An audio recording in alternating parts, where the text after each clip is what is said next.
So let's continue with the topic sacrificing ratio. How to calculate sacrificing ratio?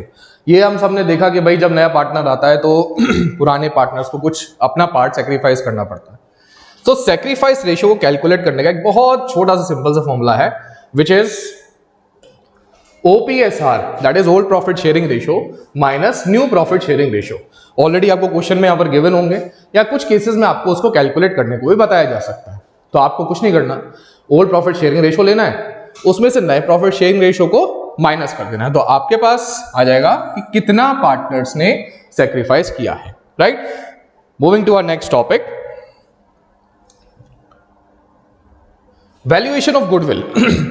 Goodwill का valuation करना, इसके कई सारे मेथड्स होते हैं. ठीक है, तो आइए उन मेथड्स पे एक बार हम छोटा सा ओवरव्यू कर लेते हैं. सबसे पहला मेथड है average profits method. This method is further divided into two groups. One is simple average, another is weighted average. Simple average profit method से अगर आपको गुडविल निकालनी है, बहुत सिंपल है, कुछ नहीं होगा कि आपको 2 या 3 साल के यहां पर प्रॉफिट्स गिवन है. सपोज कीजिए मैं कहता हूं 2013, 14 एंड 15, ये 3 साल के आपको प्रॉफिट्स कुछ गिवन है. सपोज कि यहां था 10 के, यहां था 20 के एंड यहां है 30 के. अब आपको सिंपल एवरेज प्रॉफिट मेथड से अगर गुडविल निकालनी है तो आपको कुछ नहीं करना, इन तीनों को आपको ऐड करना है, 10, 20 and 30 which will add up to 60 के. और इसको सिंपली हम डिवाइड कर देंगे जितने नंबर ऑफ ईयर्स यहां पर आपको दे रखे हैं. तो यहां पर नंबर ऑफ ईयर्स कितने हुए, 1, 2, 3, उसको डिवाइडेड बाय 3 करेंगे and here I will get the average profit which is 20,000. अब जितने भी नंबर ऑफ ईयर परचेज, मेरी बात ध्यान से सुनिएगा, नंबर ऑफ ईयर परचेज, ये आपको क्वेश्चन में हमेशा गिवन होता है कि गुडविल है 3 years purchase of average profit, 4 years purchase of average profit. तो जितने भी नंबर ऑफ ईयर्स आपको वहां पर गिवन हो, आपको सिंपली उस नंबर ऑफ ईयर्स से इस एवरेज प्रॉफिट को मल्टीप्लाई कर देना है. राइट, इस तरीके से करने से आपका एवरेज प्रॉफिट मेथड से गुडविल कैलकुलेशन होता है. Next to it is weighted average profit. कभी कभी ऐसा होता है कि आपको क्वेश्चन में वेटेड एवरेज प्रॉफिट से गुडविल को निकालने के लिए कहा जाता है. वेटेड एवरेज प्रॉफिट क्या है, कुछ नहीं है, जब भी प्रॉफिट्स आपको असेंडिंग या डिसेंडिंग ऑर्डर में गिवन हो या फिर क्वेश्चन में पर्टिकुलरली कहा गया हो कि आपको वेटेड एवरेज प्रॉफिट से ही गुडविल को निकालना है, तो सिंपली आपको क्या करना है, सबसे पहले जो भी उस साल के प्रॉफिट्स आपको गिवन है वो आप लेंगे. कि सपोज कीजिए हमारे एग्जांपल के तौर पर हमने लिए थे 10, 20 एंड 30 और ईयर्स हमारे पास गिवन थे 2013, 14 एंड 15. राइट, अब यहां पर हमें एक प्रोडक्ट निकालना पड़ेगा. इनका प्रोडक्ट मतलब मल्टीप्लिकेशन. निकालने का तरीका क्या है, बड़ा सिंपल, और सबसे पहले इनको हमें वेट देना पड़ेगा.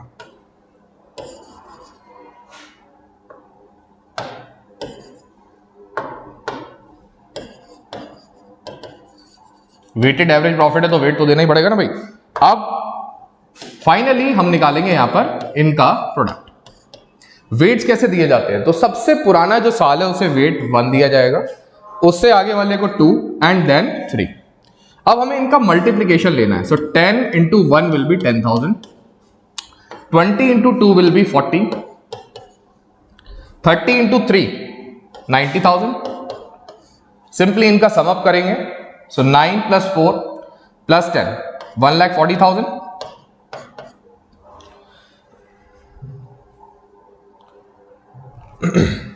अब इस प्रोडक्ट्स का जो भी आपके वेट्स थे बेसिकली उनका हम टोटल करेंगे. So 3 plus 2 plus 1 which is 6.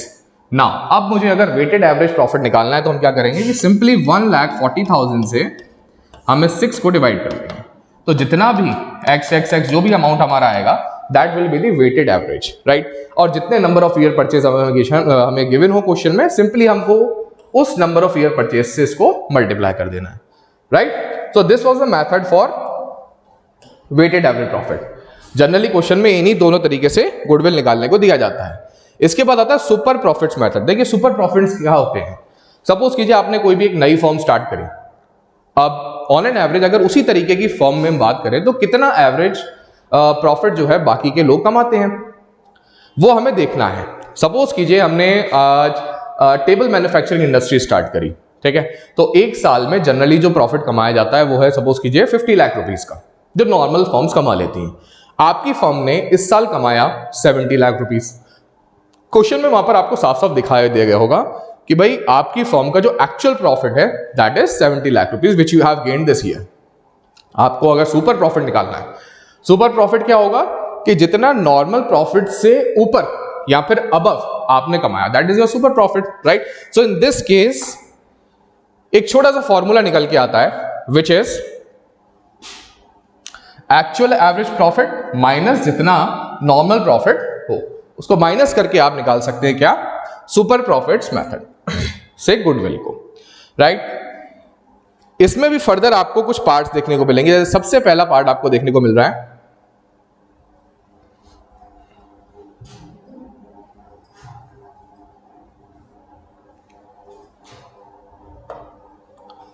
Average profits method and then super profits method. तो सुपर प्रॉफिट मेथड या एवरेज प्रॉफिट मेथड दोनों से अगर आपको गुडविल निकालनी है तो आपको क्या करना है, सिंपली कि जो भी आपके एवरेज प्रॉफिट्स है मल्टीप्लाई करेंगे 100 divide by average rate of return.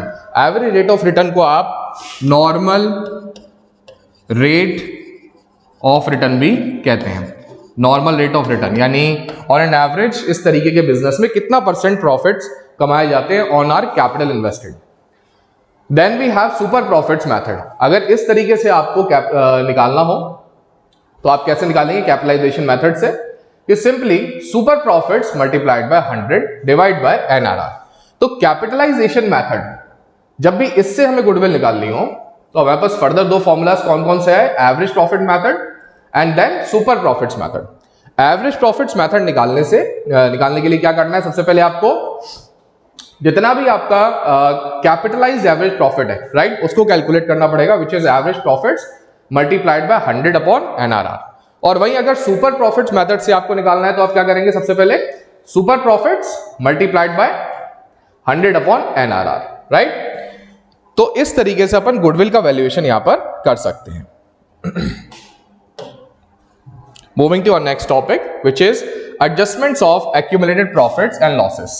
देखिए पार्टनर नया आ रहा है लेकिन आपकी फर्म को उसके आने से पहले कुछ प्रॉफिट्स भी हुए थे, हो सकता है कुछ लॉसेस भी हों, तो उसमें नए पार्टनर का तो कोई पार्ट है नहीं, तो उस प्रॉफिट्स को जो ऑलरेडी एग्जिस्टिंग पार्टनर्स हैं उनमें बांट लिया जाता है, right. So in that case जो जर्नल एंट्री की जाती है that is reserves account debit, profit and loss account debit and to old partners capital account. Suppose कीजिए कुछ रिजर्व्स आपके पास पड़े, right,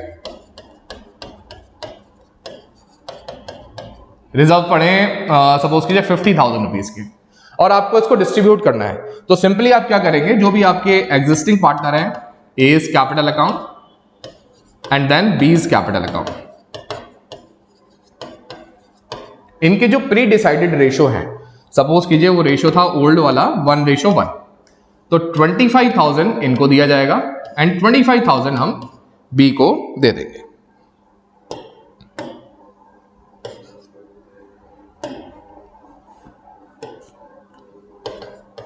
right. So this is how we treat the old profits और accumulated profits अगर कुछ है हमारे पास at the time of admission of a new partner, right. Okay, so here you can see revaluation account, right. जब भी नया partner आएगा हो सकता है कि हमें उसके आने से पहले जितने भी हमारे पास असेट्स पड़े हुए हैं उनमें कुछ वैल्यूएशन में कुछ ज्यादा हुए हों। जैसे लैंड है, लैंड की वैल्यू अप्रिशिएट होती है, फर्नीचर है, फर्नीचर की वैल्यू डेप्रिशिएट होती है, राइट। कोई क्रेडिटर है जिसको हमने चुका दिया हो, यानी व्हाटएवर आज की डेट में असेट्स एंड लायबिलिटीज का स्टेटस हमें देखना पड़ेगा और वो स्टेटस देखने के लिए हमें एक अकाउंट बनाना होता है बेटा, and that is called the revaluation account. इसको बनाना बहुत सिंपल है, एक छोटा सा रूल अगर आप याद कर लें तो ये रिवैल्यूएशन अकाउंट आपको बहुत इजीली समझ में आएगा। सबसे पहले जब जब आपका असेट्स इंक्रीज होगा तो आपको उसे क्रेडिट साइड में लिखना है। जब जब भी असेट इंक्रीज होगा, असेट्स इंक्रीज कैसे हो सकता है कि भाई जैसे हमने बताया कि appreciation of land and building हुआ, राइट, या फिर कोई और असेट था जिसकी पास्ट वैल्यू कुछ और थी और आज की डेट में जब भी आप क्वेश्चन देखेंगे तो उसमें आपको एडिशनल इंफॉर्मेशन में वो गिवन होगा कि आज की डेट में उसकी वैल्यू कितनी है। तो जो भी इंक्रीज इन असेट्स है वो आपको यहां पर अगर असेट्स की वैल्यू में कोई भी डिक्रीज आपको दिखाई देता है तो आप डेबिट साइड में लिखेंगे। देन अगर लाइबिलिटीज में किसी भी तरीके का डिक्रीज है, देखिए असेट्स हमेशा लाइबिलिटी से उल्टे चलते हैं, right.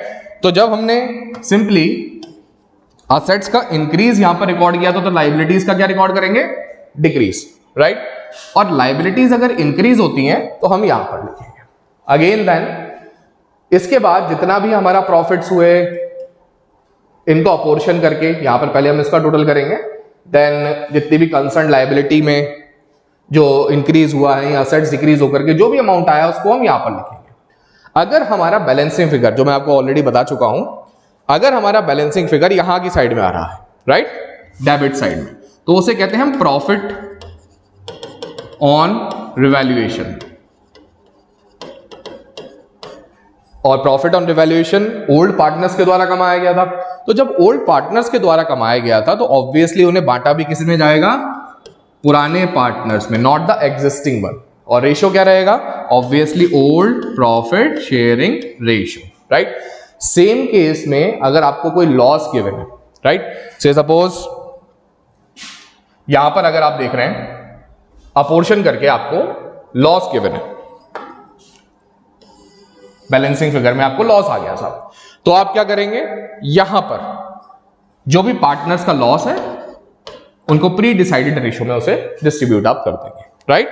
So this is how a revaluation account is prepared. ये इसका परफॉर्मा है। Next, adjustments of capital. Let's see what it says. Partners का कैपिटल अकाउंट कैसे बनाया जाएगा eight the time of admission of the new partner. बहुत बहुत बहुत सिंपल है। जो बेसिक्स हमने बेसिक प्रिंसिपल्स वाले चैप्टर में पढ़ा था ना, the same thing will be applied here कि प्रॉफिट्स या जो भी चीजें पार्टनर को दी जाएंगी तब तक उसे रिकॉर्ड किया जाएगा यहां पर, और जब जब पार्टनर से पैसा लिया जाएगा तो उसे रिकॉर्ड किया जाएगा यहां। यानी कैपिटल जब जब बढ़ेगी तो यहां, और जब जब कम होगी जिन जिन चीजों से, उन सबको अपन यहां पर लिखेंगे। तो इसके कंटेंट्स क्या हैं, आइए फटाफट से देख लेते हैं। सबसे पहले जो भी ओपनिंग कैपिटल है एक्स वाई और जो भी एग्जिस्टिंग पार्टनर्स हैं उनको यहां पर पोस्ट करेंगे आप। अगर कोई नई पार्टनर कैपिटल जो भी लेकर के आया है तो उसे अपन यहां पर लिखेंगे, राइट। सपोज कीजिए Z was the admitting partner, तो उसकी जो फ्रेश कैपिटल इंट्रोड्यूस की गई है उसे अपन यहां पर रिकॉर्ड करेंगे। देन जो भी गुडविल का पार्ट, भाई जब वो आया था तो कुछ पार्ट ऑफ गुडविल भी तो हमने उससे ली थी, है ना। तो उस गुडविल का पार्ट हम दोनों जितने भी एग्जिस्टिंग पार्टनर्स थे हमारे उनमें सैक्रिफाइसिंग रेशियो में बांटते हैं, तो उस प्रीमियम फॉर गुडविल को अपन यहां पर रिकॉर्ड करेंगे। रिवैल्यूएशन अकाउंट में अगर कोई भी प्रॉफिट्स आपको गिवन है तो आपने उसे रिकॉर्ड किया था रिवैल्यूएशन अकाउंट में डेबिट साइड, और यहां पर क्या दिया जाएगा, यहां पे क्रेडिट साइड में से रिकॉर्ड किया जाएगा, राइट। अगर कोई एक्यूमुलेटेड रिजर्व्स हैं जिससे हमारी कैपिटल ऑब्वियसली बढ़ रही है या जो भी फायदा है तो उसे अपन क्रेडिट साइड में रिकॉर्ड करते हैं, राइट। तो this is the proforma. Now moving to the debit side. अगर कोई परमानेंट कैपिटल या कैपिटल विड्रॉल है तो सिंपली आप उसको टू ड्राइंग्स के नाम से रिकॉर्ड करेंगे। अब वो एक्स भी हो सकता है ड्रॉ करें या वाई, राइट। जेड तो अभी आया तो ऑब्वियसली वो तो विड्रॉ करेगा नहीं। देन टू रिवैल्यूएशन अकाउंट, अगर कोई लॉस इनकर हुआ है तो उसे अपन यहां पर रिकॉर्ड करेंगे। प्रॉफिट्स आपने यहां पर रिकॉर्ड किए थे तो लॉस इसी के जस्ट अपोजिट, राइट। देन कोई अगर एक्यूमुलेटेड लॉस हमें क्वेश्चन में गिवन है, एक्यूमुलेटेड लॉस, राइट, या फिर कोई डेफर्ड एक्सपेंडिचर आपको गिवन है, डेफर्ड टैक्स आपको दे रखा है या कोई और डेफर्ड नाम से गिवन है, तो उसे भी हम यहां पर डिस्ट्रीब्यूट करेंगे। फाइनली जितना भी कैपिटल एडजस्टमेंट्स हैं उसे हम यहां पर लिखेंगे। एंड फाइनली जो क्लोजिंग बैलेंस आपका है उसे अपन यहां पर शो करके दिखा देंगे, right.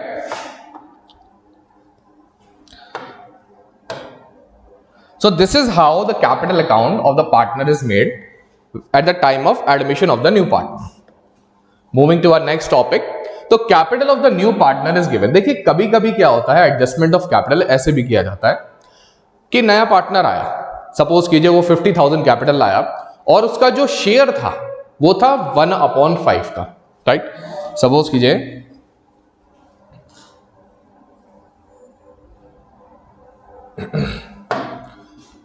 A and B both were partners, ठीक है। इनकी जो रेशियो था दैट वाज 1:1, एंड C जब आया तो वो आया 1/4 रेशियो के लिए। इनकी जो ऑलरेडी एग्जिस्टिंग कैपिटल थी ना, दैट वाज 50,000 एंड 50,000, जो सी लेकर के आया वो कैपिटल ले आया 60,000 लेट से, ठीक है।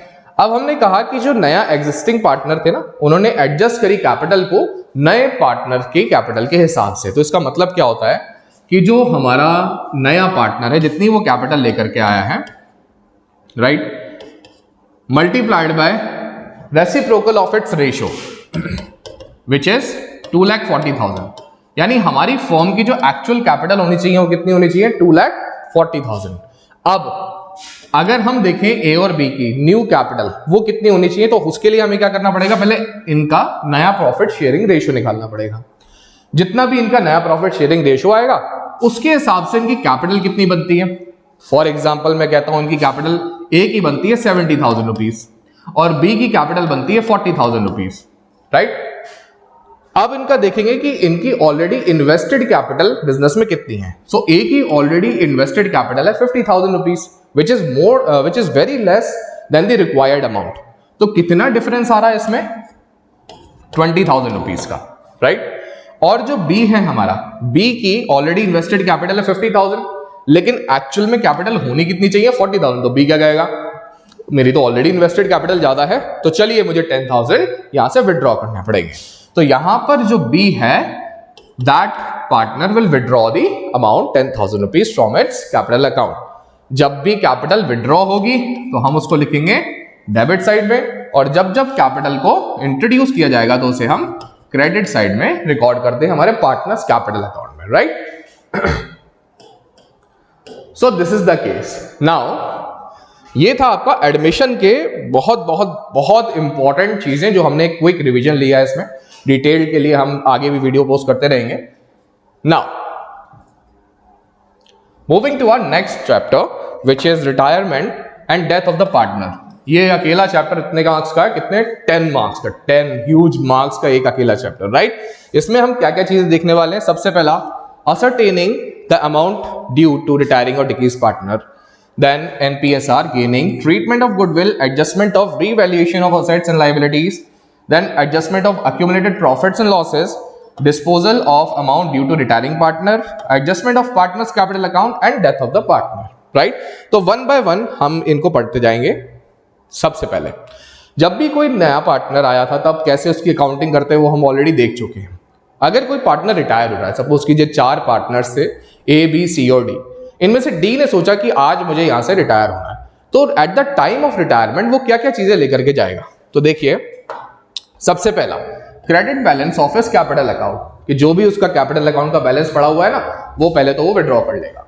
Second is credit balance of his current account. अगर फर्म की प्रैक्टिस है कि वो करंट अकाउंट को मेंटेन करती है, तो जितना भी बैलेंस उसका करंट अकाउंट में पड़ा हुआ है वो विड्रॉ करेगा।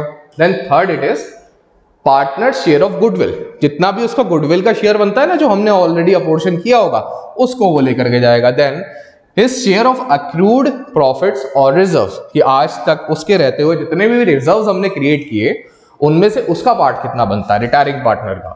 Then his share of profits on the revaluation of assets and liabilities, आज अगर रिटायर वो हो रहा है तो वो कहेगा कि मेरे रहते रहते यहाँ पर जितने भी असेट्स एंड लायबिलिटीज हैं उनको दोबारा से रिवैल्यू करो। हो सकता है कि असेट्स की वैल्यू बढ़ने से मुझे कुछ प्रॉफिट हो जाए, तो जैसे ही वो प्रॉफिट हुआ तो हम उसको भी उसको दिया करेंगे। Then is share of gains to the date of retirement, अगर कुछ प्रॉफिट्स या फिर जो एक्वायर किए हैं इस साल में उसकी डेट ऑफ रिटायरिंग या फिर डेट ऑफ डेथ तक, तो वो लेकर जाएगा। IOC, interest on capital, and finally commission, if already कोई कमीशन उनकी गिवन है तो।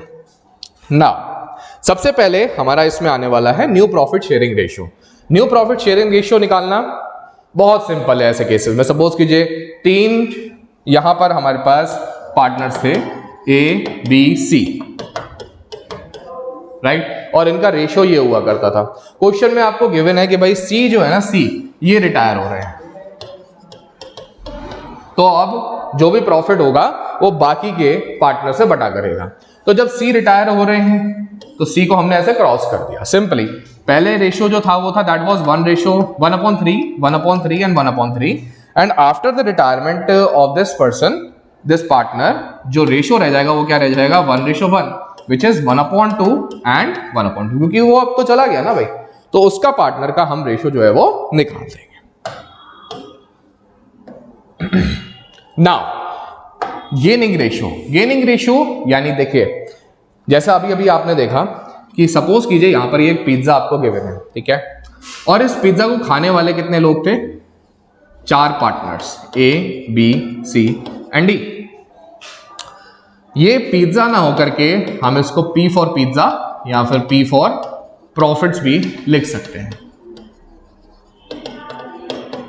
तो प्रॉफिट के जो पार्ट्स होते थे वो 4 होते थे पार्टनर्स में, A, B, C and D में। D ने कहा कि भाई मैं हो रहा हूं रिटायर, मैं जा रहा हूं इस कंपनी से, इस फर्म से, मेरा जो है यहां पर रिटायरमेंट अब हो गया है। तो अब ये जो D का पार्ट है इसका क्या किया जाएगा? भाई D तो अब रहा ही नहीं, तो D के पार्ट का क्या किया जाए? ऑब्वियसली D के पार्ट को C, B और A इसमें बांट लिया जाता है। जितना जितना पार्ट इनको मिलता है, ऑब्वियसली इनके लिए गेन है, तो गेन हुआ तो उसे बोला जाता है बेटे गेनिंग रेशियो। निकालने का, कैलकुलेट करने का बड़ा सिंपल तरीका है, which is new profit sharing ratio minus old profit sharing ratio, कि हमें D के जाने के बाद जितना भी हमारा नया प्रॉफिट शेयरिंग रेशियो हुआ ना, उसमें से ओल्ड वाले को हम माइनस कर देंगे। Okay, then we have the treatment of goodwill. कैसे गुडविल का ट्रीटमेंट किया जाता है, तो आइए देखते हैं। गुडविल 2 तरीके से यहां पर दिखाई देती है बेटा।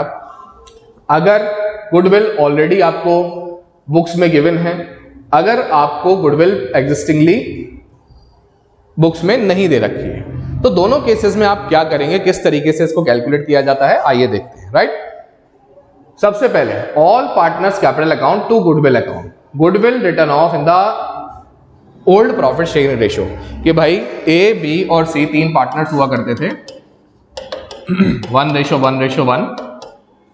जो गुडविल आपको यहां पर दे रखी है ना, गुडविल वो दे रखी थी 1,20,000, ठीक है। अब इसमें से C जो है, C रिटायर हो रहा है, तो C का पार्ट कितना है जी गुडविल का, ये कैसे पता लगे? वो कहेगा जी ऑलरेडी अगर बुक्स में गुडविल कोई लिखी हुई है तो उसका भी पहले आप बंटवारा कीजिए। जैसे आप सारे असेट्स का, प्रॉफिट्स का बंटवारा करोगे ना, तो पहले जो गुडविल आपको already existing in the books है ना, उसका भी बंटवारा यहां पर आपको करना पड़ेगा। तो सिंपली करने का तरीका क्या है, बहुत छोटी सी एंट्री है, जितने भी पार्टनर्स के कैपिटल अकाउंट है उसको हमने डेबिट किया, and to goodwill account, goodwill जब जब बढ़ती थी तो उसे डेबिट किया जाता था cause it's asset for us, और जब भी ये घटेगी तो उसको हम क्या करेंगे, क्रेडिट साइड में लिखेंगे। सिंपल लॉ जो हमने बचपन में पढ़ा भी था। Right, next to it is adjusting goodwill through partners capital account. Okay, अगर क्वेश्चन में गुडविल आपको ऑलरेडी बुक्स में नहीं दे रखी है तो आप क्या करेंगे कि जितने भी रिमेनिंग पार्टनर्स के कैपिटल अकाउंट है ना, उनको डेबिट करेंगे। भाई ऑलरेडी हमें कोई भी गुडविल नहीं दे रखी है, पहले थी तो हमने बांट ली, अब नहीं दे रखी है, तो जो eight the time of valuation goodwill निकल के आती है तो उसे हम रिमेनिंग पार्टनर्स कैपिटल अकाउंट में डेबिट करके जो भी रिटायरिंग या डिक्रीज पार्टनर है ना, उसके कैपिटल अकाउंट को यहां पर क्रेडिट करके दिखा देंगे। This is how we treat the goodwill at the time of retirement and death. Now here comes the revaluation account. देखिए रिवैल्यूएशन अकाउंट के बारे में एक छोटी सी हमने इंफॉर्मेशन यहां पर लिखी हुई है। Revaluation account will be same as at the time of the admission of the partner, यानी जो आपने एडमिशन के टाइम में पार्टनरशिप में बनाई थी ना रिवैल्यूएशन अकाउंट, बिल्कुल सेम वही मेथड रहने वाला है, कोई अलग नहीं है। वही असेट्स का बढ़ने का, यहां पर लाइबिलिटीज के कम होने का यहां पर, देन असेट्स अगर रिड्यूस हो रहे हैं तो यहां पर, और लाइबिलिटीज अगर गेन हो रही है तो यहां पर हम इसको रिकॉर्ड करेंगे। Then here we will record the balancing figure. अगर बैलेंसिंग फिगर यहां है तो प्रॉफिट, एंड अगर आपको यहां पर दिखाई दे रहा है तो it will be a loss for us. Right, तो बिल्कुल सेम वही पैटर्न है जो आपने ऑलरेडी देखा हुआ है। Now moving to our next topic which is disposal of amount due to retiring partner. कि आज की डेट में अगर कोई पार्टनर डिक्रीज हो चुका है, डिक्रीज का मतलब डेथ अगर किसी पार्टनर की हो चुकी है, तो सिंपली क्या किया जाएगा, उसको उसका पार्ट भी दिया जाएगा। तो क्या क्या चीजें हैं जो उसको दी जाती है? सबसे पहला जो भी ओपनिंग कैपिटल है, उसकी ओपनिंग कैपिटल आपको क्वेश्चन में गिवन होगी, IOC इंटरेस्ट ऑन कैपिटल, कोई सैलरी या कमीशन अगर उसको दिया जा रहा है सेल्स पर या एनीथिंग एल्स पर, अनडिस्ट्रीब्यूटेड प्रॉफिट्स, रिवैल्यूएशन में जो प्रॉफिट हुआ था डेबिट साइड में अभी हमने निकाला था, उसे यहां पर लिखा जाएगा। Then gaining partners capital account, share of goodwill, share of goodwill था ना कि रिटायरिंग पार्टनर को हम क्रेडिट करते हैं और जो ऑलरेडी एक्सिस्टिंग पार्टनर्स होते हैं उनको डेबिट किया जाता था। तो that share of goodwill will be written here. And finally to undistributed losses, अगर कोई उसके रहते हुए हमें लॉस इनकर हुआ इन द फर्म, तो उसने कहा था कि प्रॉफिट में हमें फायदा अगर कभी भी हो फर्म में तो हम उसे बांट लेंगे। तो फिर लॉसेज में भी तो उसके जाने पर उसका हिस्सा हम लेंगे, तो उसे हम यहाँ पर अनडिस्ट्रीब्यूटेड लॉसेज की तरह दिखाते हैं। Then here the revaluation account, अगर कोई शेयर इन लॉस आपको गिवन है रिवैल्यूएशन अकाउंट का प्रॉफिट आपने यहाँ लिखा था ना, ये वाला, तो इसी का जस्ट अपोजिट लॉस अगर दे रखा है तो डेबिट साइड में लिख देंगे आप, right. Then third goodwill account, जो भी आपने राइट ऑफ करी वो ओल्ड जो गुडविल आपको क्वेश्चन में गिवन थी। देन ड्राइंग्स, अगर उसने कुछ करी है कैपिटल पर, इंटरेस्ट ऑन ड्राइंग्स अगर कुछ चार्ज किया जा रहा है। Share in loss till his death, आज की डेट में सपोज कीजिए कोई भी पार्टनर था जो कि 30th ऑफ जून को उसकी डेथ होती है, तो 1 अप्रैल से लेके 30th जून तक जितना भी फर्म का प्रॉफिट हो या फिर लॉस हो तो उसे बांटा जाएगा, ऑब्वियस सी बात है। तो लॉस है तो हमने उसको सिंपली डेबिट साइड से उसके पार्ट से चार्ज किया। एंड फाइनली जितना भी पार्ट उसके एग्जीक्यूटर को हमें पे करना है वो बैलेंसिंग फिगर के तौर पर हम यहां पर लिख देंगे, राइट। तो this is how Dickey's Partners capital account is maintained. Now next to it is executors account. Executor कौन है साहब? एग्जीक्यूटर देखिए, पार्टनर की डेथ हो चुकी है, राइट। पार्टनर ने बहुत मेहनत की थी हमारे लिए, अब फाइनली उसका जो भी पार्ट बनता है कि भाई उसको जितना पैसा हमें देना है, अब उसे तो दिया नहीं जा सकता क्योंकि वो तो अब है नहीं। तो फाइनली क्या किया जाएगा कि जो उसका एग्जीक्यूटर है, जो ये सारे काम कर रहा है उसके बिहाफ पर, उसे हम एग्जीक्यूटर कहते हैं बेटा, उसको उसका प्रॉफिट का पार्ट जितना भी पार्टनर का होता है वो दे दिया जाता है। और इसका एक छोटा सा अकाउंट बनता है, वो अकाउंट आप यहां पर देखेंगे। सबसे पहले बाय डिकीज पार्टनर्स कैपिटल अकाउंट, जो भी उसके अमाउंट गिवन था पार्टनर्स कैपिटल अकाउंट में, जो लास्ट में आपको गिवन था बैलेंसिंग फिगर, वो यहां पर आएगा। देन जो इंटरेस्ट अगर हमें देना है उसको कुछ भी, तो यहां पर जितना पेमेंट हमने उसको कर दिया एग्जीक्यूटर को वो यहां पर।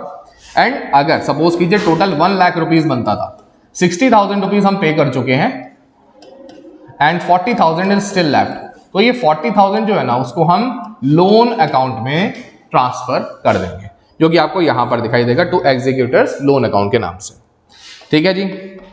सो ये एक छोटा सा अकाउंट है आपका एग्जीक्यूटर्स अकाउंट। क्वेश्चन आता है इस पर भी, तो बहुत ज्यादा ध्यान से देखिएगा।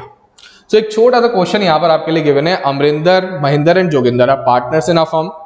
ये 3 पार्टनर्स हैं, ए, एम एंड जोगिंदर, ठीक है।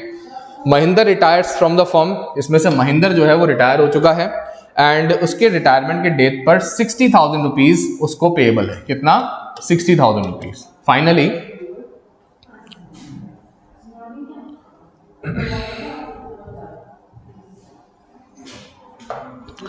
फाइनली कहा क्या गया कि Joginder promise to pay him by in installments every year at the time at the end of the year to which he agreed. तो यहां पर उसको कहा गया कि साहब 60,000 रुपए एक बड़ी अमाउंट है, तो उसको आपको हम इंस्टॉलमेंट में पे करेंगे, राइट। आपसे रिक्वायरमेंट क्या है क्वेश्चन में? Prepare Mahinder's loan account in the following case. पहला केस है when payment is made 4 equal instalment plus interest 12% per annum. Second is when payment is made in 3 yearly installments of 20,000 rupees, ठीक है, including interest at the rate of 12%। और third case, वैसे ये third case हमारे आता नहीं है तो हम इसको सिंपली क्रॉस भी कर सकते हैं, राइट। तो थर्ड केस क्या है? When payment is made in 4 yearly installments of 12% per annum. तो इसको हम रिकॉर्ड नहीं लेंगे और इसको हम नहीं सॉल्व करके देखेंगे क्योंकि हमारे जनरली आता नहीं, आउट ऑफ कोर्स है ये, राइट। तो चलिए आगे देखते हैं। यहां पर इसका एक छोटा सा सॉल्यूशन है, मैं चाहूंगा इसको अपन थोड़ा सा ऑब्जर्व करें। सबसे पहले जितना पार्ट उसको देना था दैट वाज 60,000 रुपीज। इस 60,000 रुपीज पर इंटरेस्ट जो अमाउंट बनता था दैट वाज 12%, राइट। तो वो बनता है 7,200, वो हमने यहां पर लिखा, ठीक है। 60,000 रुपीज की टोटल इंस्टॉलमेंट्स कितनी बनानी है? 4। यानी हर एक इंस्टॉलमेंट कितने की रहने वाली है, 50,000 रुपीज की। तो 50,000 रुपीज तो ये पे करना है और 7,200 ये टोटल अमाउंट जो बना वो कितना, 22,200 रुपीज। जितना बैलेंसिंग फिगर था वो टू बैलेंस शीट करके लिखा। यही बैलेंसिंग फिगर को आप नेक्स्ट ईयर में क्रेडिट साइड में पोस्ट करेंगे। अगेन इस 45,000 पर 12% के हिसाब से इंटरेस्ट निकाला 5,400, फिर 15,000 जो हमारी इंस्टॉलमेंट है प्लस इंटरेस्ट अमाउंट पे किया एंड जो बैलेंसिंग फिगर था उसे यहां पर लिखा। Again opening balance plus interest payment 50,000 plus interest की एंड बैलेंसिंग फिगर हमने यहां लिखा। And finally at the time of 4th year जब आया तो जितना हमारा पैसा बचा हुआ था इंस्टॉलमेंट का वो आ चुका है 15,000 रुपीज, और इस 15,000 रुपीज पर जो इंटरेस्ट लगा दैट इज 1,800 रुपीज का। तो 15 प्लस 18 विच इज 16,800 ये हमने उसको पे कर दिया, राइट।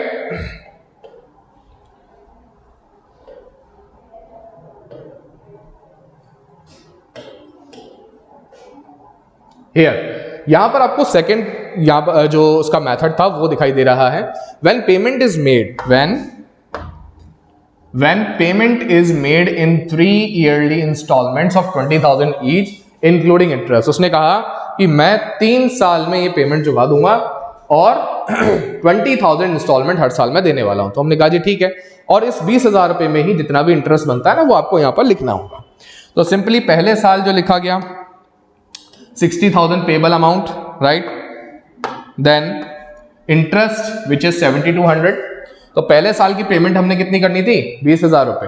तो 60,000 पर सिंपली 7,200 अगर इंटरेस्ट है तो हमने प्रिंसिपल कितना पे किया वो हमें निकालना पड़ेगा,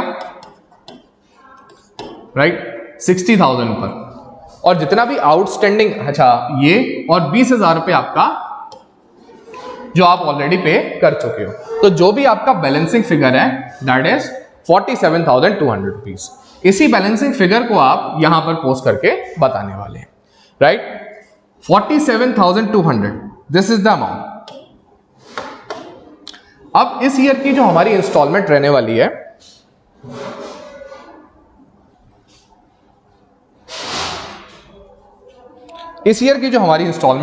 है दैट इज 20,000 रुपीज, राइट।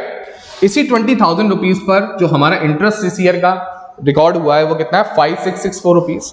इसी के अंदर वो इंक्लूडेड है हमारा, क्योंकि हमने क्या कहा था कि जो भी इंस्टॉलमेंट हम 20,000 रुपीज की देंगे ना उसमें ऑलरेडी इंटरेस्ट क्या रहेगा, इंक्लूडेड रहेगा। एंड जो बैलेंसिंग फिगर है वो सिंपली हमने यहां पर पोस्ट करके दिखाया, राइट। देन यही प्रोसेस आपका 3rd ईयर एंड यही प्रोसेस 4th ईयर में चलने वाला है। तो 2 बैंक करके हमने पेमेंट फाइनली इसका किया।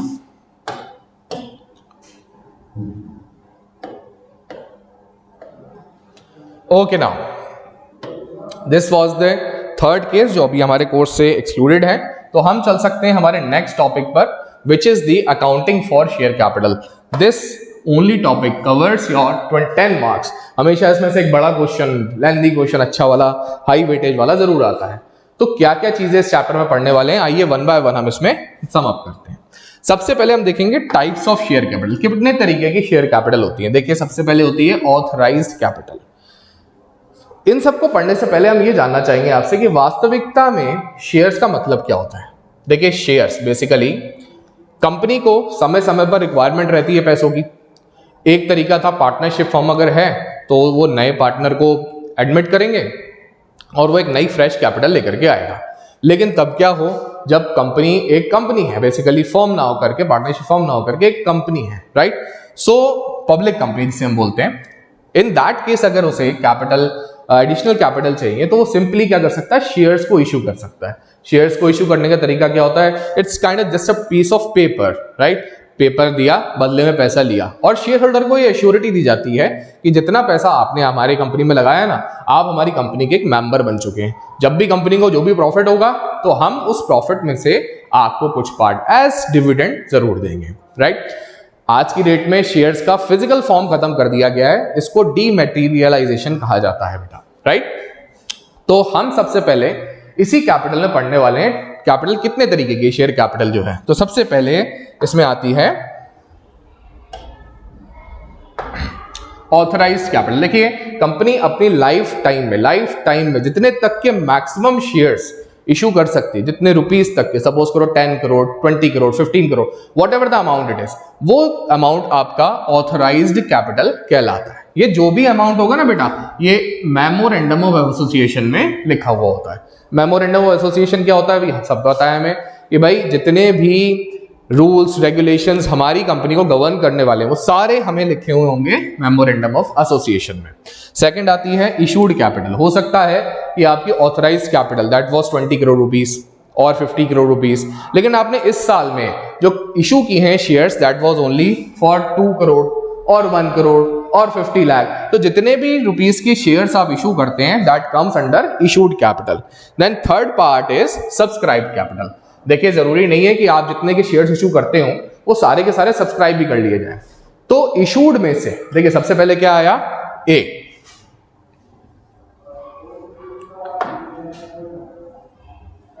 सबसे पहले आया ए में से निकल के आए कि भाई ऑथराइज में से कुछ पार्ट इशू हुआ।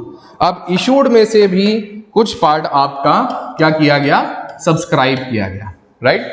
सपोज कीजिए 50 लाख रुपीस के शेयर्स इशू किए गए थे, लेकिन सब्सक्राइब जो लोगों ने किए वो किए 48 लाख रुपीस के, 46 लाख रुपीस के, राइट। तो वो सब्सक्राइब्ड कैपिटल में आ जाता है। Then here comes next called up capital, right, कि जितना भी सब्सक्राइब कैपिटल तो ठीक है आपने बता दिया सर 45 लाख रुपीस हो गए, लेकिन उस 45 लाख रुपीस में कंपनी ने आज तक कॉल मंगाए कितने हैं वो हमारे कॉल्ड अप कैपिटल में आता है, right. Next it is paid up capital, कि भाई उस कॉल्ड अप कैपिटल में से वास्तविकता में लोगों ने पे कितने रुपीस की कैपिटल की है, तो वो आएगा हमारा पेड अप कैपिटल में। फाइनली कभी कभी ऐसा भी होता है साहब कि पूरा पैसा ना मंगा करके 3 कॉल्स मंगा ली, अलॉटमेंट तक, फर्स्ट कॉल तक मंगा लिया गया, सेकंड कॉल अभी तक कंपनी ने मांगे ही नहीं, तो वो सेकंड कॉल कहलाएगी आपकी uncalled capital. There is a difference between uncalled capital and reserve capital. Reserve capital company at the time of liquidation ही मंगाती है, राइट। तो इसे केवल और केवल तब मंगाया जाएगा जब कंपनी क्या हो रही है, वाइंड अप हो रही है। तो यहां पर लिखा भी हुआ है देखिए, at the time of winding up of the company इस कैपिटल को कॉल किया जाता है। Now there are 2 types of share majorly, equity shares and preference shares. हमेशा यहां पर एक क्वेश्चन बनता है वेरी इंपॉर्टेंट कि differentiate between equity shares and preference shares. तो यहां पर हमने कुछ डिफरेंसेस आपके लिए लिस्ट डाउन करे हैं। सबसे पहला डिफरेंस, इक्विटी शेयर क्या कहता है, right to dividend. Dividend is that part of profit which is distributed to the share holders.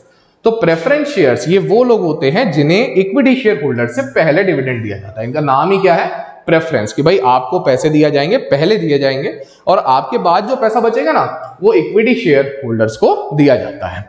Secondly rate of dividend. Rate of dividend इनके लिए क्या होता है, मे बी फिक्स्ड, लेकिन इनके लिए हो सकता है कि हर एजीएम में, एनुअल जनरल मीटिंग में बोर्ड ऑफ डायरेक्टर्स जो है अनाउंस करते हैं कि इस साल कंपनी के इक्विटी शेयर होल्डर्स को इतना हम डिविडेंड पे करने वाले हैं, right. Now third to it is redemption. Redemption का मतलब है डिबेंचर्स दिए अब उसको आप वापस ले रहे हो, दैट इज रिडम्पशन। तो प्रेफरेंस शेयर्स या अपने शेयर्स दिए तो उसका आप क्या कर रहे हो, एट द टाइम रिडम्पशन कर रहे हो या बाय बैक कर रहे हो। तो preference shares are redeemed on due date, लेकिन इक्विटी शेयर्स को हम बाय बैक नहीं करते हैं जनरली। हम बाय बैक कर सकते हैं बट हम जनरली इसको नहीं करते हैं, right. Then fourth, voting rights की बात की जाए तो कुछ केसेस में प्रेफरेंस शेयर्स को वोटिंग राइट दिए जाते हैं, लेकिन इक्विटी शेयर होल्डर्स को वोटिंग राइट्स हर एक केस में गिवन होते हैं। नाउ रिक्वायरमेंट फॉर फॉर्मेशन, तो a new company can not be formed only with preference share. कि कोई भी कंपनी है अगर वो चाहती है साहब कि मैं नई कंपनी हूं और मैं प्रेफरेंस शेयर्स को इशू करूं तो नहीं कर सकती, राइट। लेकिन equity new company can be formed only with the equity share. अगर नई कंपनी इक्विटी शेयर इशू करके फॉर्म होना चाहती है ना तो वो इजीली बन सकती है। अब इशू ऑफ शेयर की कुछ बेसिक सी जर्नल एंट्रीज हैं, ठीक है। तो वो क्या एंट्रीज हैं आइए एक बार फटाफट से गो थ्रू कर लेते हैं। जब भी आप शेयर को इशू करते हो तो शेयर को इशू कभी भी बेटा एक बार में पैसा नहीं मांगा जाता। अगर मांग लिया जाए तो अच्छी बात है, उसे कहा जाता है पेमेंट इन लमसम या issue of share in lump sum, lump sum, right. And अगर शेयर को किश्तों में पैसे मांगे जाएं तो उसे कहा जाता है इशू इन इंस्टॉलमेंट्स। इंस्टॉलमेंट्स पे जब भी हम इशू करते हैं ना बेटा, तो कुछ बेसिक एंट्रीज हैं, उनको हम पढ़ लेते हैं। सबसे पहला bank account debit to share application, पैसा आया, किसका आया जी? शेयर एप्लीकेशन का आया। Then share application to share capital, जो हमने पैसा आया था एप्लीकेशन का, उसको अमाउंट को एडजस्ट कर दिया। Then for money refunded on rejected application, हो सकता है कि पैसा ज़्यादा, जो शेयर्स एप्लीकेशन आई वो ज़्यादा शेयर्स के लिए आ चुकी हैं, है ना, तो इन दैट केस जो एक्सेस एप्लीकेशन है ना, उनको या तो अगर रिजेक्ट कर दिया जाए तो आप सिंपल सी एंट्री करते हैं share application account debit to bank account. Then fourth entry which is for amount due on allotment, कि भाई आज की डेट में अलॉटमेंट में अमाउंट कितना ड्यू है वो अगर देखना है तो वो हम यहां पर इसे दिखा सकते हैं। देन अमाउंट ड्यू, ड्यू का मतलब क्या होता है जी? बड़ी सिंपल सी बात है कि कॉल को जब भी मांगा जाता है तो मांगने का जो भी तरीका है that is called the amount due.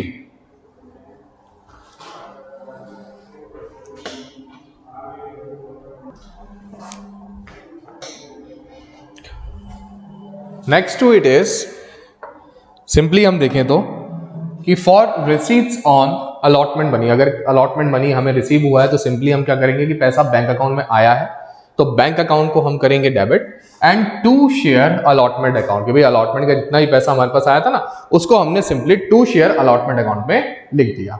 Now next to it is for call amount due, first call second call जो भी अमाउंट आपका ड्यू होता है तो फर्स्ट कॉल अकाउंट को करेंगे आप debit and to share capital account.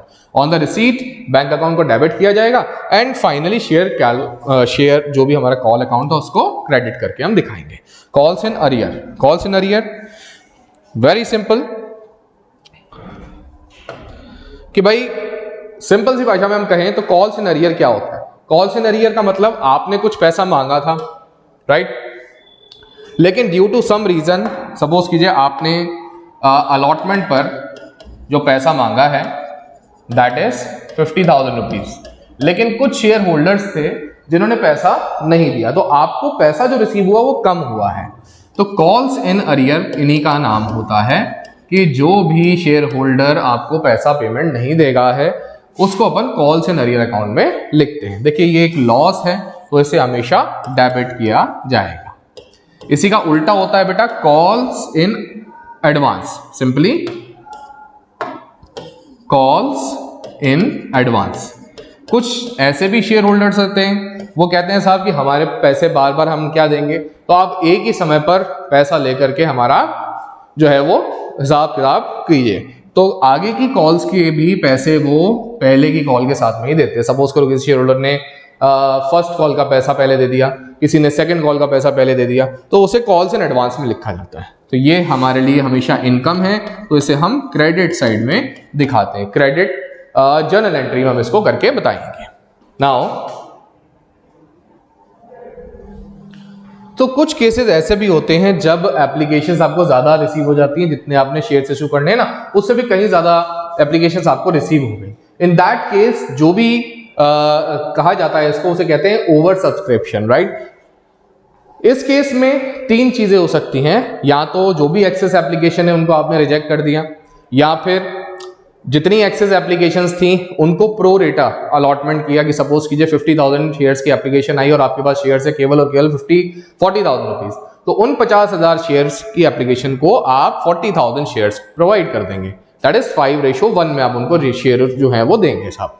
And finally third case आता है विच इज दोनों का कॉम्बिनेशन, कि कुछ शेयर्स को तो रिजेक्ट कर दिया कि 50,000 शेयर्स आए थे ना जी एप्लीकेशन, तो 5,000 को रिजेक्ट कर दिया और बाकी के 45,000 को हमने सिंपली 40,000 शेयर्स दे दिए, ठीक है साहब। तो ये एक केस इसमें और बनता है। एक केस और आ सकता है विच is called the under subscription. Under subscription very easy, कि आपने शेयर्स की एप्लीकेशन मंगाई थी साहब 50,000 शेयर्स के लिए, इशू जो किए थे आपने, लेकिन जब एप्लीकेशन आई ना तो वहां पर केवल और केवल 45,000 शेयर्स के लिए एप्लीकेशन आपको रिसीव हुई। एक बात हमेशा याद रखिएगा which is very important, minimum subscription what it says, कि जितना भी शेयर्स आप इशू करते हो उसका 90% of the value of shares या 90% of the share should be applied, यानी उतने की एप्लीकेशन आपको कम से कम रिसीव होनी ही चाहिए। That's a law, that's an act, ये आपको रूल लिखा हुआ है। अगर नहीं हुआ तो क्या होगा, तो सिंपली जितने भी शेयर्स के लिए एप्लीकेशंस आई है ना, उन सब का पैसा भी आपको वापस करना पड़ेगा और जो भी अलॉटमेंट है वो आपको रद्द करना पड़ेगा। This is called the minimum subscription clause, right. Now four feature, अगर कोई शेयर होल्डर ने पैसा नहीं दिया है तो सिंपली हम क्या करेंगे, उसके शेयर जितने भी आज तक उसने पेमेंट किए हैं, भाई एप्लीकेशन पर तो दिया ही होगा पैसा, तो उस पैसे को हम जब्त कर लेंगे और उसके शेयर्स को भी हम फोरफीट कर लेते हैं। एंट्री करना बड़ा सिंपल है। शेयर फोरफीचर अकाउंट को हम करेंगे शेयर कैपिटल अकाउंट, ये वो अकाउंट है जिसमें हम जितना पैसा आज तक उससे मंगाया है उस अमाउंट से इसको डेबिट करेंगे। शेयर अलॉटमेंट, ये वो कॉल जो भी पैसा उसको रिसीव नहीं हुआ है, अगर फर्स्ट कॉल सेकंड कॉल का पैसा रिसीव नहीं हुआ है तो यहां लिखा जाएगा। एंड फाइनली जो बैलेंसिंग फिगर होगा ना, या फिर आप जैसे कह सकते हो कि जो पैसा आपने फोरफीट किया है उसे टू शेयर फोरफीचर अकाउंट में आप दिखा देंगे simply, right. Now next to it is reissue. अगर किया गया है फोरफीटेड शेयर्स को तो क्या किया जाएगा, तो if shares are reissued at par तो पैसा आएगा तो bank account debit and to share capital account. If shares are reissued at premium तो bank account debit to share capital and जो पैसा आपको एक्स्ट्रा रिसीव हुआ है ना, दैट इज एसपीआर, उसको क्रेडिट करेंगे। And if shares are reissued at discount, जो हमारा लॉस है, तो हम सिंपली क्या करेंगे, बैंक अकाउंट डेबिट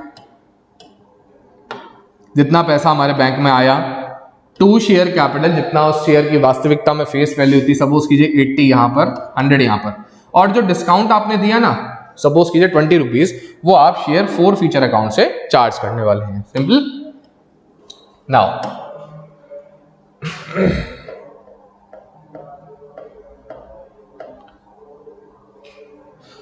फर्दर आपके लिए एक क्वेश्चन भी हम नेक्स्ट वीडियो में लेकर के आएंगे, राइट, जिसमें आपको शेयर एप्लीकेशंस और अलॉटमेंट सारा जो है वो पूरा एक ही क्वेश्चन में समझ में आएगा। उसके बाद हम एक छोटा सा टॉपिक और उठाने वाले हैं, which is called the issue and redemption of debentures. ये चैप्टर जो है वो आपका सीधा सीधा कितने का है, 15 मार्क्स का। इसमें हमारे लिए अच्छी बात यह है कि एक बहुत अच्छा टॉपिक हुआ करता था which is called redemption in installment, right, तो वो इस बार हमारे कोर्स में असेस नहीं किया जा रहा है।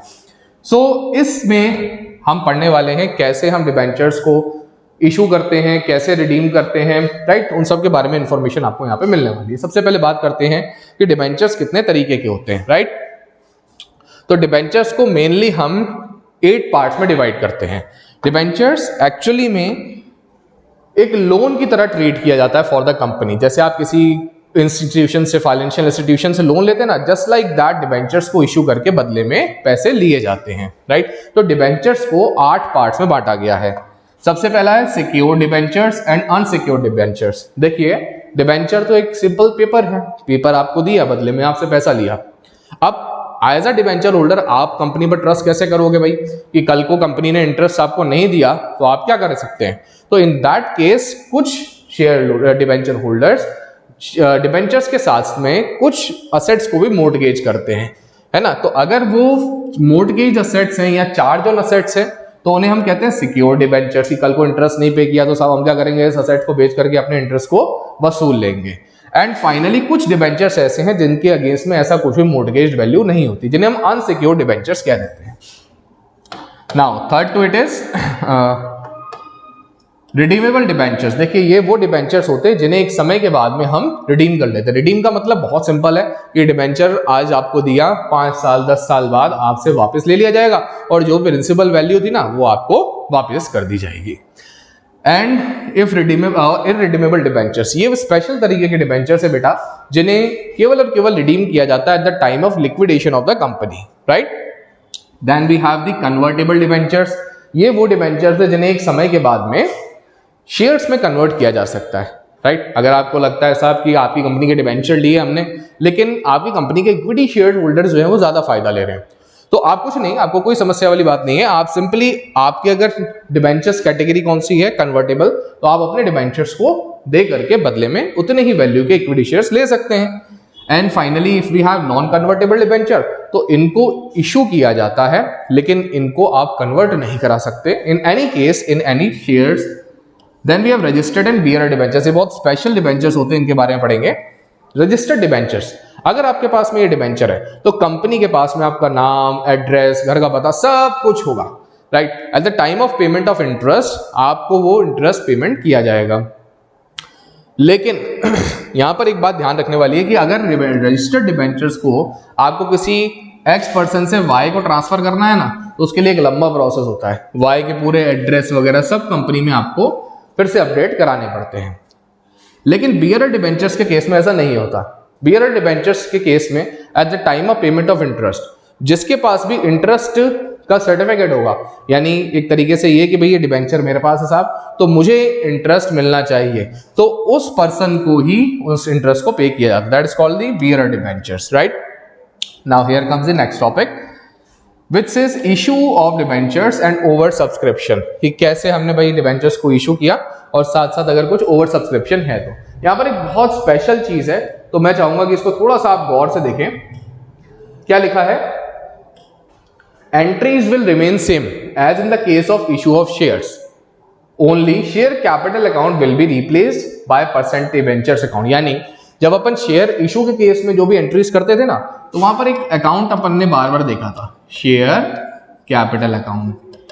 कई बार ये क्रेडिट किया गया है ना, तो उसकी जगह अपन यहां पर डिबेंचर्स के केस में ना परसेंट डिबेंचर्स अकाउंट को यूज करेंगे बेटा। परसेंट डिबेंचर्स क्या होता है? सिंपली हर एक डिबेंचर के साथ में उसकी इंटरेस्ट रेट जो है ना उसके नाम में जुड़ी होती है।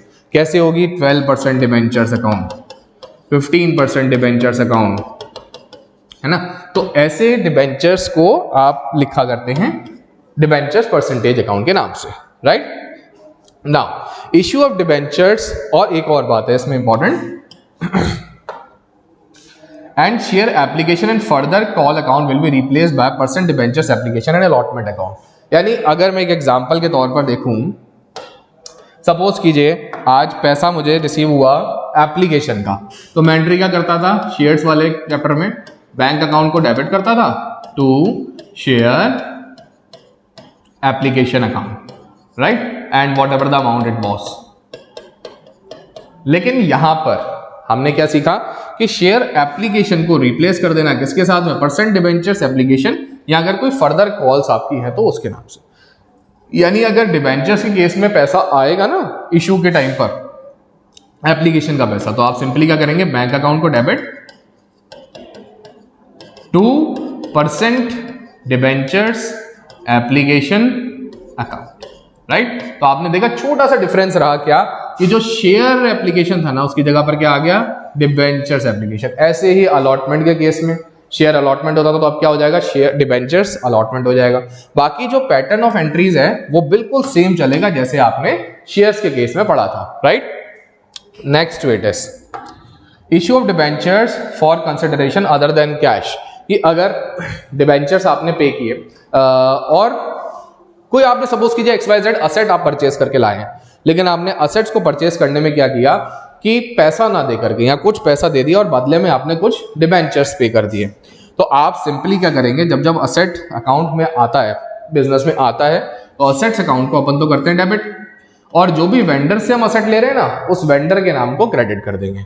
अब वेंडर को पेमेंट आप कर रहे हो अगर डिबेंचर्स में, तो वेंडर्स अकाउंट को किया डेबिट और टू डिबेंचर्स अकाउंट को क्रेडिट किया। जितने भी वैल्यू ऑफ डिबेंचर्स हैं वो आप यहां पर लिखेंगे। अगर यही डिबेंचर्स डिस्काउंट पर इशू किए गए थे पेमेंट के लिए, तो सिंपली क्या किया जाएगा? Vendors account debit to debentures account and discount on issue of debentures. जितने का भी डिस्काउंट आपका चल रहा था ना उस अकाउंट को आप यहां पर डेबिट करके दिखाएंगे। नेक्स्ट टू इट इज, अब भाई ऑब्वियसली आपका डिबेंचर अगर एक लोन है तो लोन पर तो आप इंटरेस्ट पे करते हैं, तो डिबेंचर पर भी आपको इंटरेस्ट पे करना पड़ेगा। जब डिबेंचर पर आप इंटरेस्ट पेमेंट करते हैं तो सबसे पहले इंटरेस्ट को बेटा ड्यू किया जाता है। ड्यू का मतलब कि हम डिबेंचर होल्डर को बता रहे हैं कि भाई अब आपका इंटरेस्ट ड्यू हो चुका है, कंपनी आपको डिबेंचर्स देने वाली है, ओ सॉरी इंटरेस्ट आपको पेमेंट करने वाली है। तो डिबेंचर इंटरेस्ट ड्यू करने की एंट्री क्या है? Debentures interest account debit to debenture holder account. It is simply कि हमने अपने अकाउंट में रिकॉर्ड कर लिया कि साहब इस डिबेंचर होल्डर को हमने इतना इंटरेस्ट पेमेंट करना है। नाउ डिबेंचर्स होल्डर अकाउंट को डेबिट किया और टू बैंक अकाउंट, जितना भी पेमेंट ऑफ इंटरेस्ट है ना बच्चों, उसको अपन ने यहां पर किया।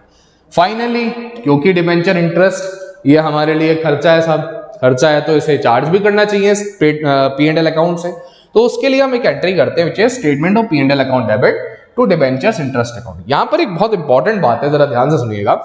डिबेंचर्स पर interest quarterly, half yearly, yearly दिया जा सकता है, यानी साल में 4 बार, साल में 2 बार या फिर साल में 1 बार दिया जा सकता है। तो इन दोनों एंट्रीज को आप उतनी नंबर ऑफ टाइम्स रिपीट करेंगे जितने टाइम्स में आप डिबेंचर्स को इंटरेस्ट कर रहे हो। सपोज करो क्वार्टरली पे कर रहे हो तो ये एंट्रीज को आप 4 बार करोगे, अगर ये हाफ ईयरली कर रहे हो तो इन्हीं एंट्रीज को आप 2 बार करोगे, राइट।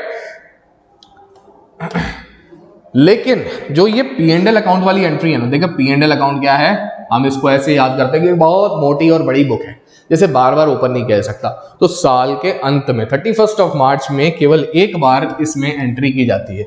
इसमें लिखा जाता है कि इस साल में आपने जितना भी इंटरेस्ट पेमेंट किया ना, उस पूरे अमाउंट को यहां पर आप लिख देंगे एंड डिबेंचर के इंटरेस्ट को यहां पर आप पेमेंट करके दिखा देंगे। सब क्लियर, राइट।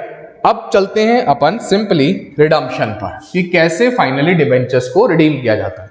4 तरीके से रिडम्पशन हो सकता है, मैंने आपको बताया था, या तो लमसम में, या फिर परचेज इन ओपन मार्केट, या फिर रिडम्पशन बाय इंस्टॉलमेंट मेथड, या फिर फाइनली रिडम्पशन हम कर सकते हैं कैसे, कन्वर्जन के द्वारा भी। तो सबसे पहले अगर हम देख रहे हैं redemption of debentures in lump sum, तो हम कैसे इसको करते हैं बेटा, आइए देखते हैं।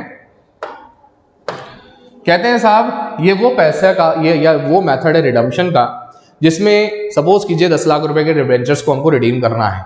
तो डिबेंचर्स को रिडीम करने का तरीका क्या होगा कि हम डिबेंचर्स उनसे लेंगे और 10 लाख का 10 लाख एक रुपए बाद में उनको पेमेंट कर देंगे। ऐसे केसेस में डिबेंचर्स अकाउंट को डेबिट किया गया टू डिबेंचर होल्डर, यानी जिससे भी हम डिबेंचर्स ले रहे हैं ना, उनको हमने यहाँ पर क्रेडिट किया। अब एक बार ये डेबिट हुआ है, इसको फिर क्रेडिट हुआ है, तो इसको अब हम नलिफाई करने के लिए क्या करेंगे, डेबिट करेंगे डिबेंचर्स होल्डर अकाउंट को। और जितना पेमेंट हमारे यहाँ से कैश किया, कैश जब जब जाता है तो सिंपली बैंक अकाउंट क्रेडिट हो जाता है। ये हमेशा याद रखेंगे, कैश जब जब जाता है तो बैंक अकाउंट डेबिट हो जाता है, राइट। और जब जब आता है तो बैंक अकाउंट क्रेडिट हो जाता है, राइट। उल्टा बोल दिया क्या, चलो देखिए क्या है, कहता है इसके बारे में, डिबेंचर्स जब जब कैश आपका जाता है तो बैंक अकाउंट को आप करते हैं क्रेडिट, और जब जब पैसा बैंक में आता है तो इसी में बैंक अकाउंट को हम क्या करते हैं, डेबिट करते हैं। ठीक है जी, पैसा आया बैंक अकाउंट डेबिट, और पैसा गया तो बैंक अकाउंट क्रेडिट किया गया। इस केस में भी ऐसा ही हुआ है कि डिबेंचर होल्डर्स को पेमेंट किया गया है कैश में, तो बैंक अकाउंट को क्या किया गया, credit, right. Now if debentures are redeemed at premium, अगर हमने डिबेंचर्स को रिडीम किया है प्रीमियम पर, तो सिंपली क्या किया जाएगा बच्चों कि डिबेंचर्स अकाउंट डेबिट, प्रीमियम और रिडम्पशन जितना हम पे कर रहे हैं वो to debenture holders account. Same way debenture holders account to bank account, यानी ये एंट्री और ये तो सेम है, बस चेंज हो रही है कौन सी, ये वाली एंट्री आपकी।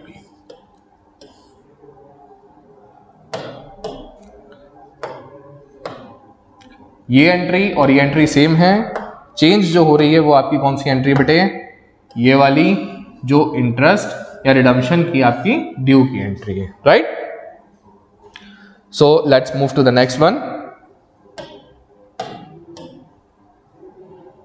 Redemption by purchase in open market. हमने क्या कहा कि जितने के डिबेंचर्स हमारे मार्केट में इशूड है, हम उनको आज रिडीम करना चाह रहे हैं। रिडीम करने के लिए क्या किया गया, when a company purchases its own debenture in the open market for the purpose of immediate cancellation, purchase and cancellation of such debentures are termed as redemption of debentures in open market। यानी simply debentures को हम open market से purchase कर रहे हैं, बदले में कुछ पैसा उनको दे रहे हैं। तो सिंपली ऐसे केसेस में एंट्री क्या करेंगे बेटा, जब ओन डिबेंचर्स को इमीडिएट कैंसलेशन के लिए लिया जा रहा है। इमीडिएट कैंसलेशन का मतलब है आप डिबेंचर दीजिए, हमने आज इसको कैंसिल कर दिया, पैसा आप वापस ले सकते हैं। तो डिबेंचर्स अकाउंट डेबिट, जितना पैसा आपने किया टू बैंक अकाउंट वो, and to profit on redemption if any, अगर आपको कुछ भी प्रॉफिट हो रहा है, इसके आगे हम लिखेंगे जरूर, इफ एनी प्रॉफिट आपको गिवन है तो उसे अपन यहां पर पोस्ट करके दिखाएंगे। Now on transfer of profit on redemption, obviously ये प्रॉफिट अगर हुआ है तो इस प्रॉफिट को हमें ट्रांसफर भी करना चाहिए, और ट्रांसफर किस अकाउंट में करना चाहिए, ऑब्वियसली ये एक बड़ा प्रॉफिट है जो बार बार नहीं होगा जी, ये एक ही बार हुआ है। और ऐसे प्रॉफिट्स जो आपको बार बार नहीं होते उन्हें हम किस में ट्रांसफर करते हैं, सिंपली कैपिटल रिजर्व अकाउंट में। तो यहां पर भी ऐसा ही किया गया कि profit on redemption account debit to capital reserve account में इसे ट्रांसफर कर दिया गया। Finally in case debentures are purchase from market at a price which is above the nominal value of the debentures, debentures था 100 रुपए का, लेकिन market से परचेज किया गया 110 रुपीज में, ज्यादा में परचेज किया गया। तो क्या कहता है, ये तो एक लॉस हो गया ना हमारे लिए, कंपनी के लिए तो लॉस हो गया जी। तो ऐसे केसेस में हम एंट्री क्या करेंगे, तो डिबेंचर्स अकाउंट डेबिट सिंपली 100 रुपए। देखिए एक बात याद रखना, एक बहुत आपके लिए स्पेशल टिप है कि debentures account and share capital account, ये बहुत स्पेशल अकाउंट होते हैं बेटा, जो कि हमेशा रहेंगे किस पर, फेस वैल्यू पर। किस पर रहेंगे ये, फेस वैल्यू ऑफ डिबेंचर्स पर। फेस वैल्यू का मतलब क्या होता है कि जिस पर प्रीमियम और डिस्काउंट का कोई भी इफेक्ट नहीं होता है, जिसमें एक्चुअली में शेयर की जो फेस वैल्यू, जो उसके फेस पर लिखी हुई वैल्यू है, that is called the face value, right.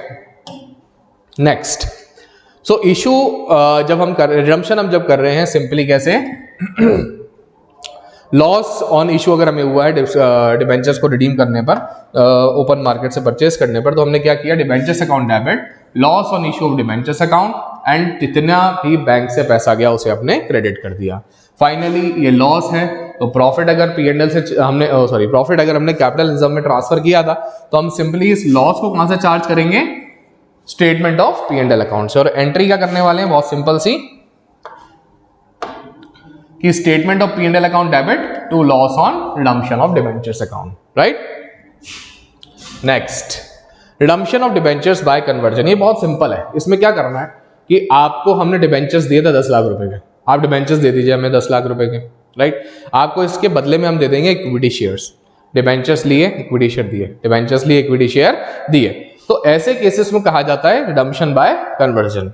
अब इनमें क्या एंट्रीज करते हैं बेटा, बहुत सिंपल है। When new shares and debentures are issued at par, तो हम सिंपली डिबेंचर होल्डर को करेंगे debit, and to share capital, जितने के नए शेयर्स हम दे रहे हैं ना उसको हम यहाँ पर क्रेडिट करके दिखाएंगे। When new shares and debentures are issued at premium, तो सिंपली डिबेंचर होल्डर को किया हमने डेबिट, टू शेयर कैपिटल, जितने के नए शेयर्स थे, और अगर कोई सिक्योरिटी प्रीमियम हमें अराइज हो रहा है, क्योंकि हम ऑब्वियसली इशू कर रहे हैं सिक्योरिटी प्रीमियम पर इशू कर रहे हैं, तो उस अमाउंट से हम यहाँ पर इसको क्रेडिट करके दिखाएंगे। Now terms of issue of debentures, very special test, देखिए इनको पढ़ेंगे बहुत ध्यान से।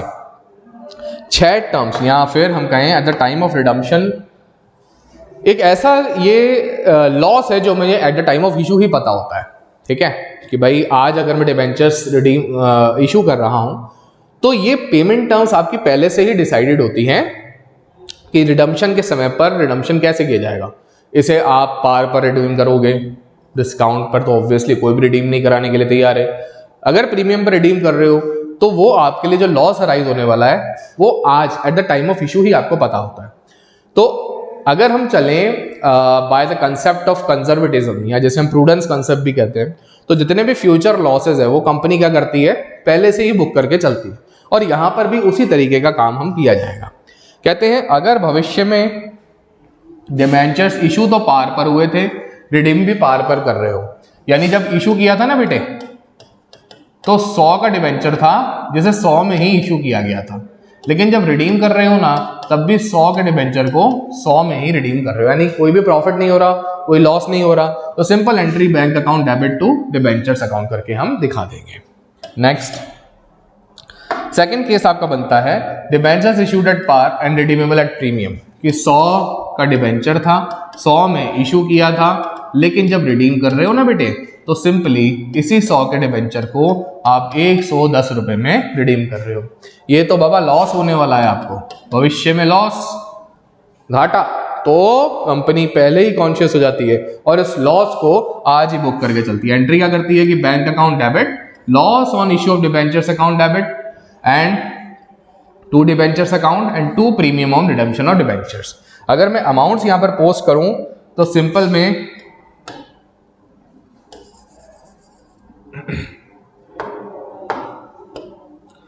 कि बैंक अकाउंट में पैसा कितना आएगा जी, 100 रुपए, लेकिन 10 रुपए हमारा लॉस है।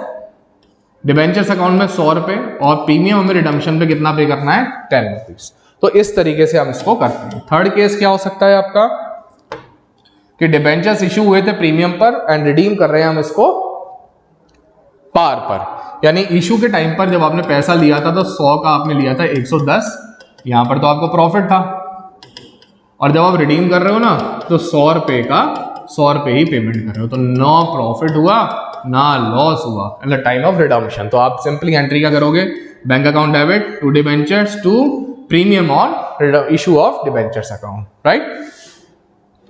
Now moving to the next topic, debentures issue at premium and redeemable at premium, यानी इशू किया गया था 100 वाला 110 में, ठीक है, तो 10 रुपये यहाँ पर प्रॉफिट था। रिडीम जब किया गया ना बेटे तो 100 वाला डिबेंचर 110 में किया गया और यहाँ पर 10 रुपये का आपको लॉस भी हो गया।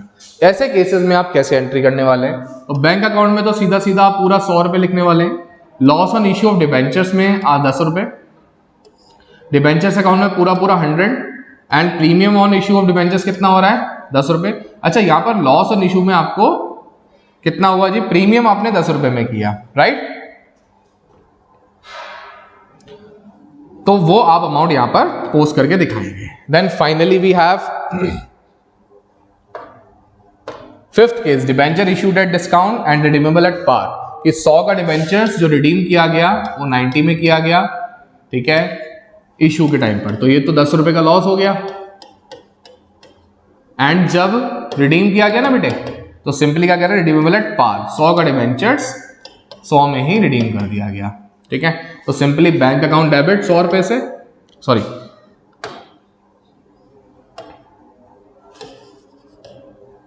बैंक अकाउंट डेबिट 90 से, ठीक है, 10 रुपए आपका डिस्काउंट का पैसा, और 2 डिबेंचर जो कि हमेशा फेस वैल्यू पे रहता है 100 रुपीज के हिसाब से यहां लिख दिया जाएगा। Finally debenture issued at discount and redeemable at premium, यानी इशू जब किया तो 100 का डिबेंचर 90 में दिया तो 10 रुपए का तो लॉस हो गया। जब रिडीम किया ना बेटा तो उसको 100 वाले को 110 में रिडीम किया तो 10 का यहाँ पर एक और लॉस घटा, तो टोटल लॉस जितना हुआ कितने का, 20 रुपए का। तो ऐसे केसेस में आप एंट्री क्या करने वाले हैं कि बैंक अकाउंट में पैसा कितना है आपके पास 90, discount on issue of debentures आपने कितना किया 10 रुपए, loss on issue of debentures कितना 10 रुपए, डिबेंचर्स अकाउंट जो कि हमेशा 100 पर रहता है जी, है ना, और 2 प्रीमियम और रिडम्पशन आप कितना पे कर रहे हैं 10 रुपीज, ठीक है। तो ये एंट्री आपकी इस तरीके से बैलेंस की जाती है। वेरी इंपॉर्टेंट क्वेश्चन, हमेशा इस पर से क्वेश्चन बनता ही बनता है, very important topic it is, ठीक है। तो ये हमारा लास्ट टॉपिक था इसका, इस चैप्टर का, और आज के हमारे वीडियो का भी। आशा करता हूं कि आपको आज के वीडियो से काफ़ी मदद होगी और आज अच्छे मार्क्स आप इस वाले एग्ज़ाम में लेकर के आएंगे। और भी जानकारी के लिए और भी बेहतर वीडियोस के लिए बने रहें हमारे चैनल पर। Thank you.